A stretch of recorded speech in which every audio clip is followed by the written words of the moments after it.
Marahil maraming kabataan ang nanonood sa patimpalak na ito. Hindi ko nais impluwensyahan ang bawat kabataan na mag-inom sa murang halaga.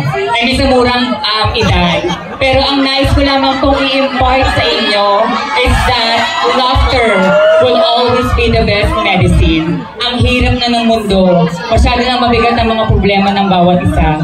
Pero wag po nating kakalimutan ang ngumiti. Because I always believe that laughter will always be the best medicine. Thank you.